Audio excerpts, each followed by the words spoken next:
into the light. Your life is beautiful. You just have one life. It's time to live it free yourself tonight. You gotta feel it. You just have one life. It's time to live it. Dance into the light. Your life is beautiful. Life is beautiful. Life is beautiful. Life is beautiful. Life is beautiful. Life is beautiful. Life is beautiful. Life is beautiful. Life is beautiful. Life is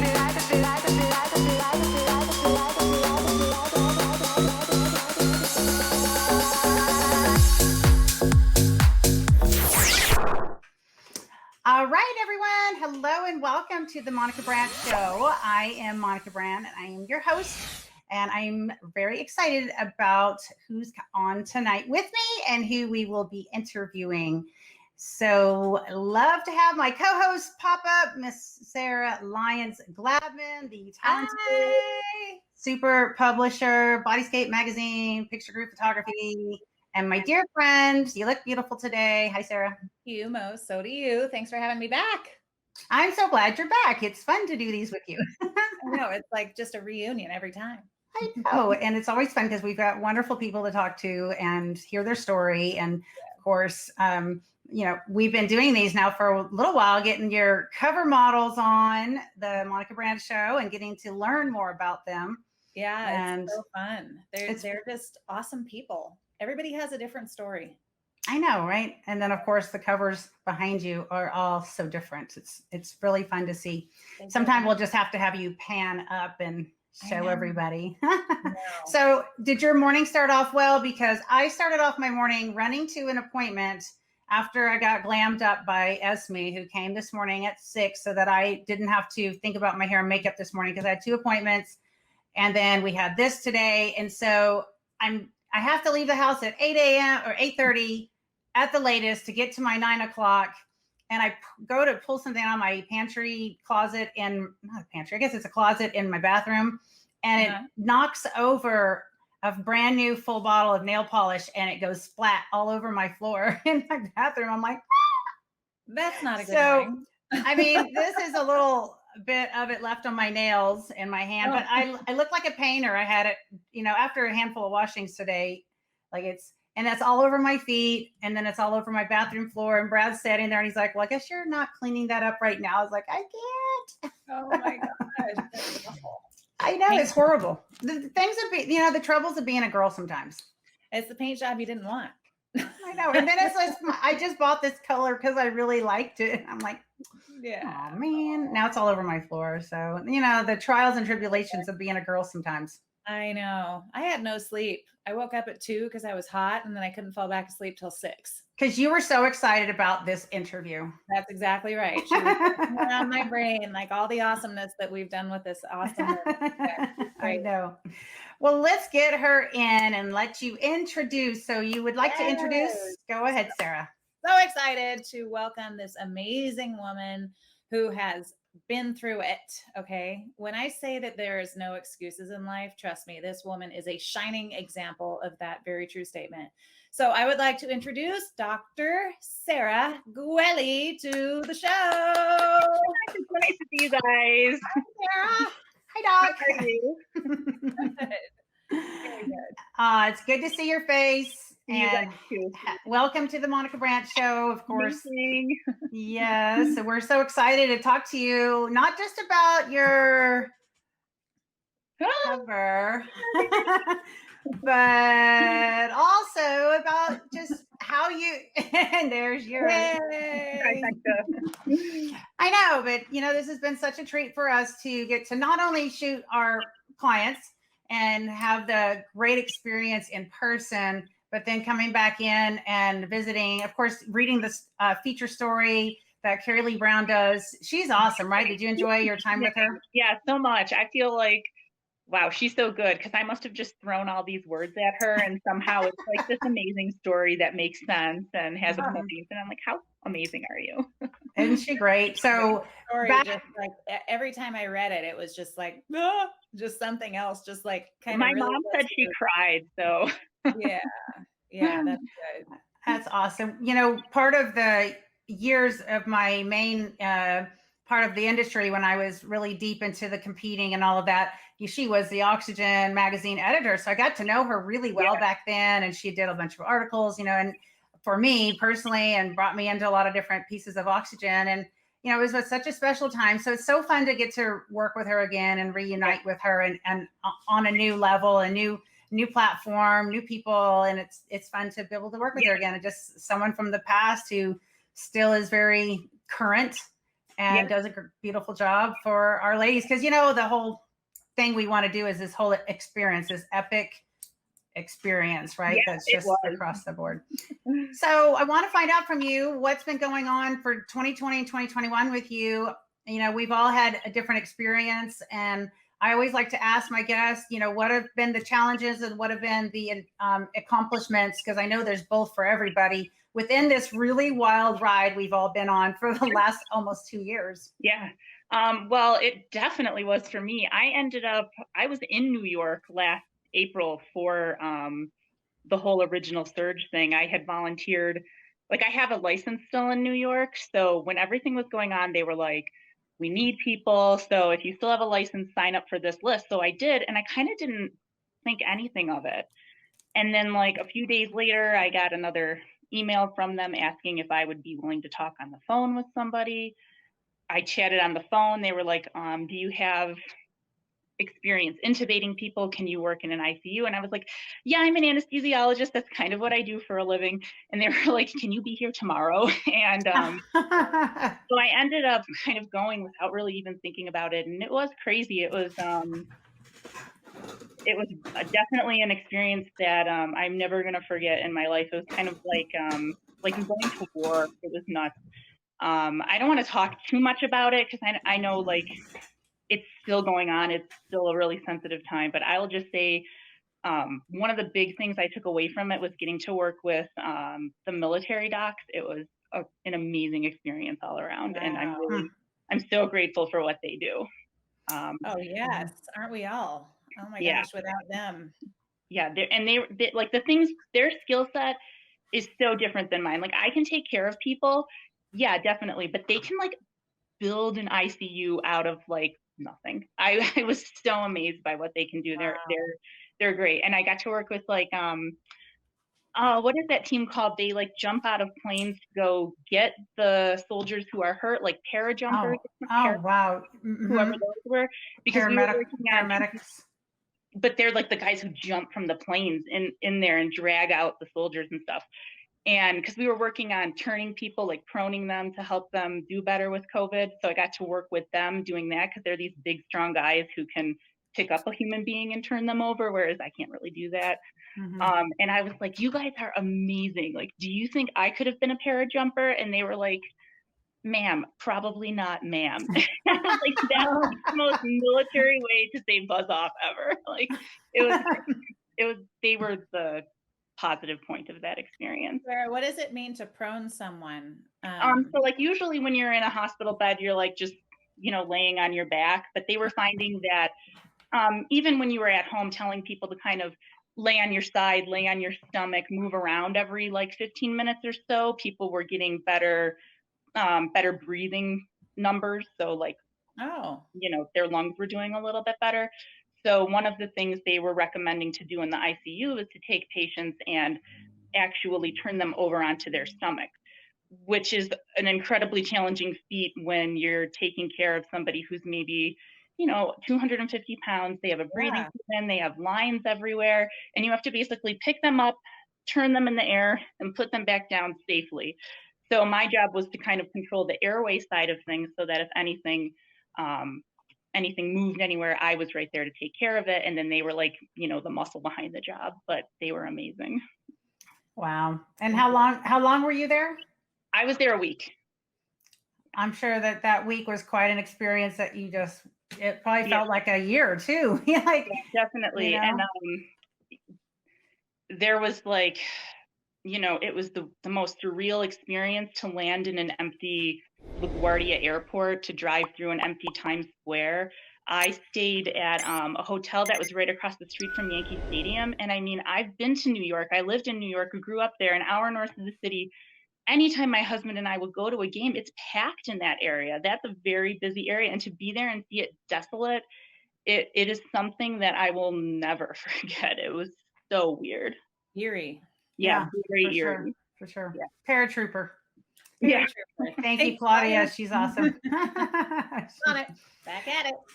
All right. So let's see. You were just talking about the time in New York. Blah, blah, blah. Yeah. Do we have any questions we want to ask about that? You were there for a week. We talked about that. Yeah, and like I said, I wasn't even going to talk about that, and you were like, "Oh, what'd you do this year?" And that was such a part of what I did this year, but I didn't really, I don't want to talk too much about it because it's still going on. There's still lots of people who are having to deal with all of the effects of it on every side from whatever the issues are, and I don't want to get into it. Yeah, so we'll just wrap that piece up, and then I'll go into the next thing. So, all right. Well, Doc, it's awesome that you took the time to do that. And I'm sure that there are a lot of people there that really appreciated having you there, having someone at that moment, because, we didn't know what's going on. Yeah, definitely. With the, the virus, we didn't know what's going on with everything. It was just such an unknown. And that was, really brave of you to go and just kind of, and I guess that's what, people in your situation, you put your life out there for other people, and you're putting others first. So it kind of felt like that was like the moment that I had to be there for, like you see stories all the time of like, oh, there was a, even just now, a devastating hurricane. And I'm always like, I wish I could help, but I can't go there and do anything. I can't build a house. I can't move logs. Right. But like there was this crisis, and I was like, well, this is, my specialty. I feel like I'm kind of supposed to go do this thing. Well, and right. And I think that, if everyone kind of jumps in as they can, when they can, then it works, right? People, it works. And I know that there's a lot of different people that can come at different locations. And, that's just when we know we're supposed to do something and we do it, that's what we're supposed to do. So, and there were lots of doctors everywhere who volunteered. It's just that they didn't need every kind of doctor. It's great that you're an orthopedist, but we're not really doing orthopedic surgeries right now, and we need other people. So there was tons of volunteers, and everyone really tried to step forward. I bet your husband was ready for you to come home. Oh, yes, he was. Well, let's dive in a little bit deeper, a little bit further back. Let's go back to where were you raised, and how were you raised, and what made you interested in medicine? So I was born in Buffalo, New York, and I lived there for the first 30 years of my life. I have a very, cookie cutter kind of family. It was very normal. I'm the oldest.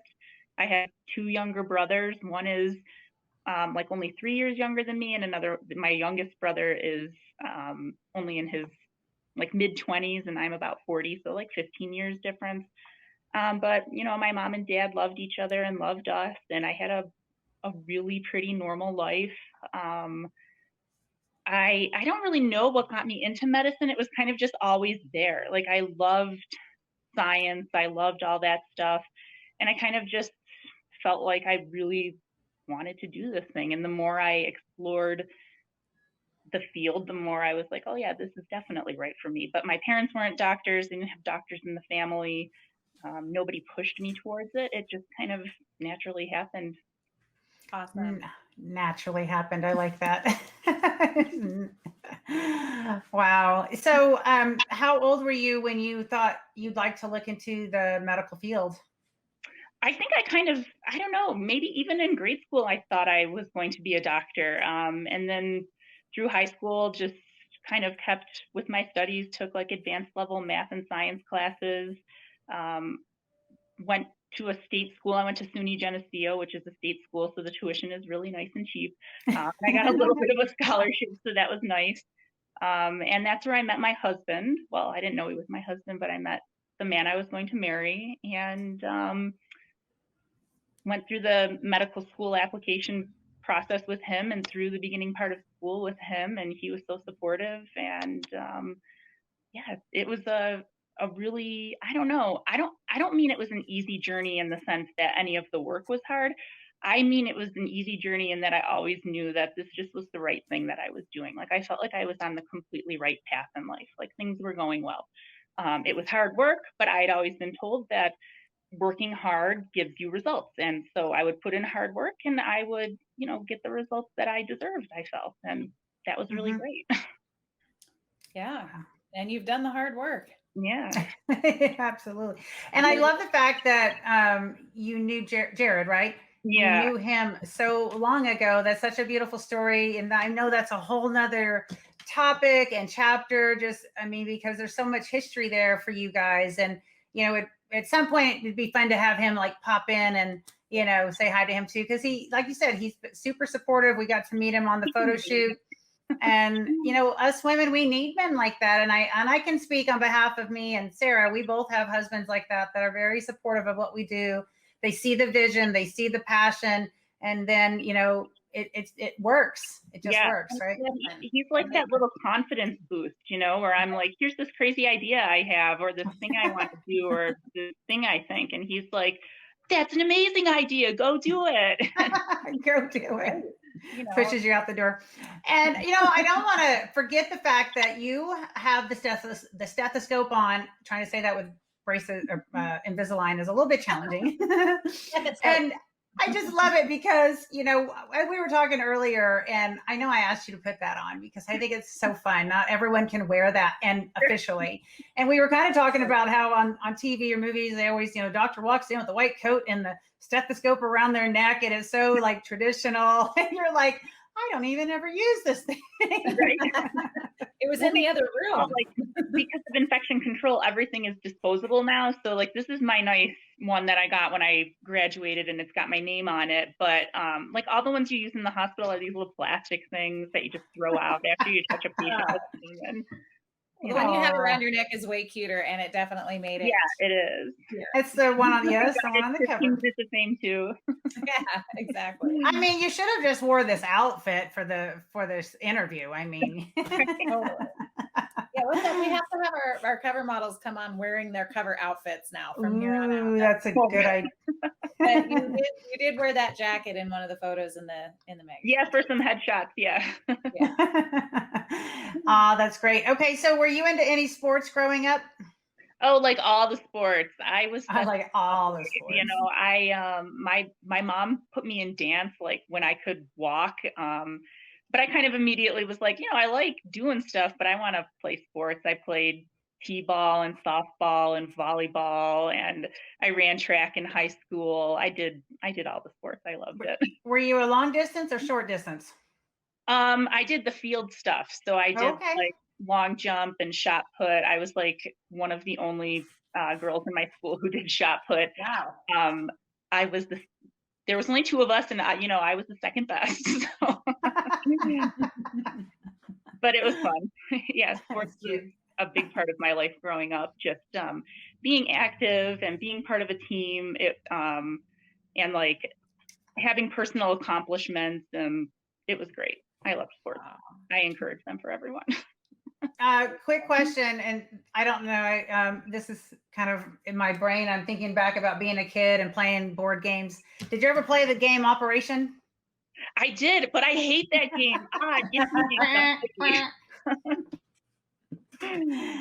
I remember playing it with my brother and I my parents would go visit another family, and they had one young boy who was maybe 3 years younger than me.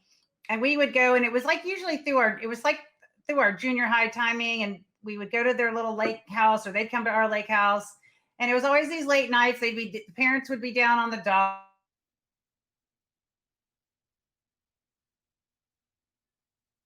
His name was Jason, and we'd be playing these games, like Operation or Memory or whatever. And it was so funny. We just laughed so hard because my brother would make everyone mess up, and that buzz sound, and Oh yeah, the sound was annoying. I was more of a Simon girl. Simon. Oh, Simon, yeah. Simon and Merlin. I never played Merlin. Oh my god, I was pretty good at it. All the games. Well, that's awesome. So you went to college and went for medical. You knew right away that you were going to be in the medicine. Did you know what department you wanted to go in, or did that kind of unfold as you went through it? Yeah, that kind of unfolded. I thought I was going to do like oncology, like cancer patients and that kind of thing. But I did rotation through it, and I was like miserable. I was like, oh my God, like so many people die. It just was not for me. Like it was, you know, it's hard at some point to not bring things home with you. And I didn't want to be in a career where it was so, you know, so dire. I didn't really want that. So I ended up in anesthesia, and it was like totally like out of the blue. I was on a surgery rotation, and every surgery rotation did a week in anesthesia. And my week there, it was just like, oh my God, it just fit. It was like that missing puzzle piece. I was like, this is what I'm supposed to do. This is perfect. Like you get to use all your medical knowledge, but you still get to do all these cool procedures. And there's so many different paths you can take from anesthesia. If you want to be in the operating room, you can. If you want to work in the ICU, you can. If you want to do pain management, you can. And it was just like, it just fit. I loved it.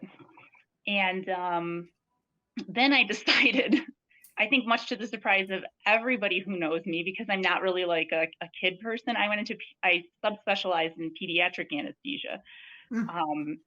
And it like had nothing to do with like I like kids or anything. It was like these doctors that were the pediatric anesthesiologists were so calm and so collected and so amazing when like these tiny little humans, like when things were hitting the fan left and right, they were just so calm. And it was just like, wow, someday I want to be the kind of person that when it's hitting the fan like that, when everything is going wrong, that like I want to be the person people look to. Like that is what I want to do.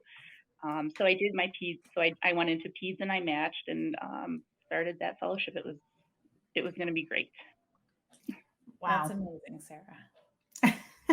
I know. I'm like, my life was like things were so good, you know. Like I was like, oh, I have like I'm in this fellowship with these amazing doctors. They like wrote the book on anesthesia. They're top in their field. I'm publishing articles with them. I'm married to the man I love. Like I have the perfect life. Like things were so perfect. We just ran the Buffalo Marathon like in July of that year, and I had like a 4-hour time. I was like, everything that's important to me, everything that like are my goals, I have. It was great.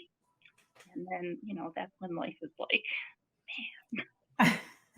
Well, another chapter for you to figure out. And so what at that point, well, I know part of the story anyways, what you've shared with us. And of course I've read the article in 𝗬𝗬cie magazine. So maybe share with our viewers that will be watching, what happened at that moment or that time of your life that really was the next chapter. And this is still like, it doesn't matter how many times I tell this story. It's not something I rehearse. It's not something I write down. It's just like my memory of it in this moment. And so I apologize if it gets too much, because it's just still like that moment in my life where everything changed. It's like that's always what it is. So with that, Doc, we need to take a really quick break. But when we come back, I want to come back and we're going to dive into that, okay? Sure. So don't go anywhere, everyone, and we'll be right back with more of this unfolding story.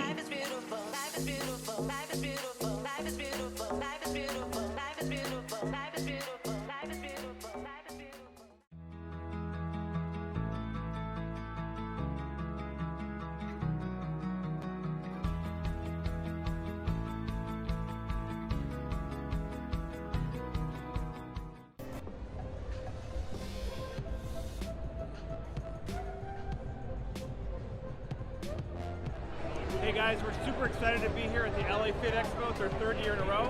And what we're going to be doing today is we're going to be launching the Tasty Pastry. It's a low-carb Pop-Tart. It's got 3 to 4 grams of net carbs. And we love this show. This is our best place to be in LA.